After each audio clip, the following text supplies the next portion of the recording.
All right, the drink we're about to make is called Cooler by the Lake. All right, let's go ahead and fill up our mixing glass with ice, and let's get crazy. We're going to go ahead and give a splash of peach schnapps. Splash. And we're going to do an ounce of cranberry juice, a splash of sour, and we're going to shake that up. Get it cold.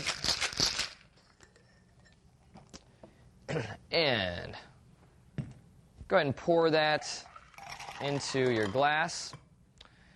And now we're going to add 2 ounces of white wine and an ounce of club soda.